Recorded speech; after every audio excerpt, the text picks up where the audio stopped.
Hoy nos vamos a adentrar en una visión del cristianismo que choca de frente con nuestra búsqueda de comodidad y de seguridad.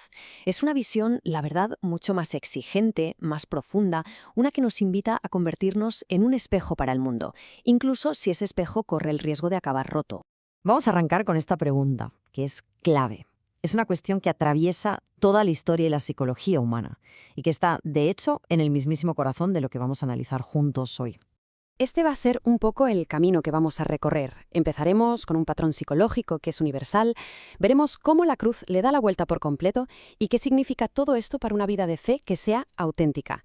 Una fe que acepte la fragilidad y que siembre para una cosecha que quizá nunca lleguemos a ver. Muy bien, pues entramos en materia. A ver, el mecanismo del chivo expiatorio no es solo una idea religiosa de la antigüedad, no. Es como una especie de software psicológico que opera dentro de nosotros, en nuestros grupos, en nuestras sociedades, y casi siempre lo hace sin que nos demos cuenta. Pensemos en esto un momento.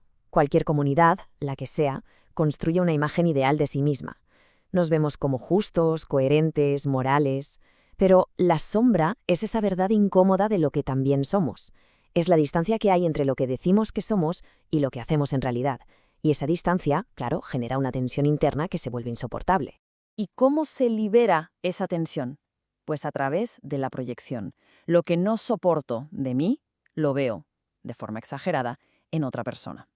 Y una vez que lo he puesto fuera, ya puedo atacarlo.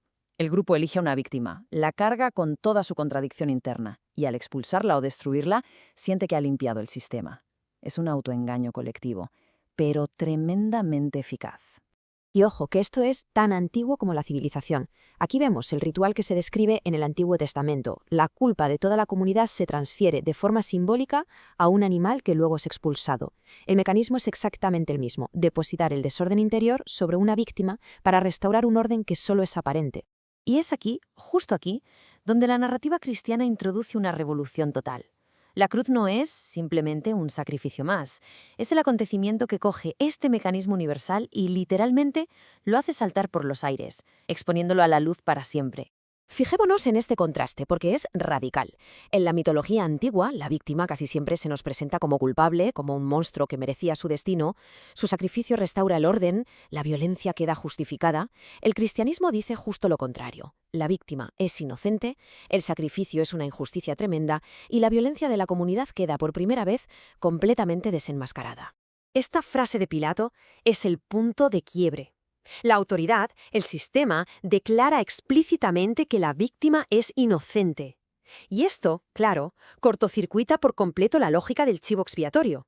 Ya no se puede fingir que el sacrificio fue justo.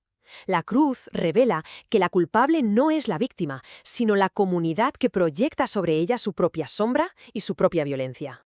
De acuerdo. Y todo esto que puede sonar un poco teórico, ¿cómo se aplica a la vida del creyente? ¿Qué significa vivir esta revelación hoy?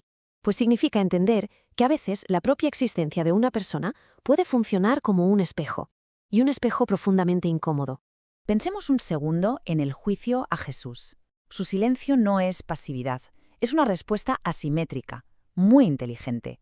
Al no devolver el golpe, al no entrar en el juego de la acusación y la defensa, lo que hace es permitir que la agresividad de sus acusadores crezca y se muestre en toda su crudeza, sin ninguna coartada.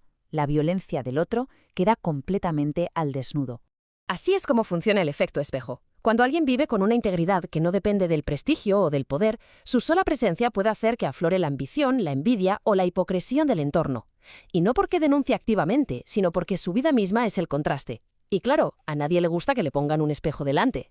Esta realidad de ser un espejo nos lleva de cabeza a la metáfora central de la vocación cristiana, una que el apóstol Pablo formuló de forma brillante.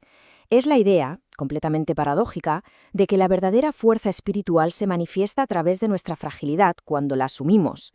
Pablo aquí acepta su debilidad, su persecución, su condición de vasija de barro. Y esto no es masoquismo, para nada, es una estrategia espiritual profundísima. Él sabe que si se presentara como un predicador triunfal y todopoderoso, el mérito se lo llevaría él, pero al aceptar su fragilidad deja clarísimo que el poder que actúa a través de él es algo mucho más grande. Y aquí hay que ser muy, muy claros. Esta lógica no es una invitación a ser un felpudo, ni a aceptar abusos sin fin, ni mucho menos a romantizar el sufrimiento, en absoluto. Es una llamada a una madurez espiritual mucho más compleja. Es una llamada al arte del discernimiento. Entonces, el punto crucial es saber qué hacer en cada momento, pero libre de las reacciones automáticas del ego. La sabiduría del discernimiento está en saber cuándo la fidelidad exige resistir en silencio, cuándo exige hablar con firmeza para poner límites, como hizo Jesús cuando le golpearon, y cuándo exige una retirada estratégica para proteger la misión. No hay una única receta, sino la capacidad de elegir la respuesta adecuada. Y esto nos lleva a la última dimensión, y quizá la más difícil de aceptar en nuestra cultura de la inmediatez. La idea de que el fruto de nuestro testimonio no siempre es visible para la persona que lo da. Esta metáfora de Jesús es de una radicalidad increíble. El grano de trigo no llega a ver la espiga que nace de él.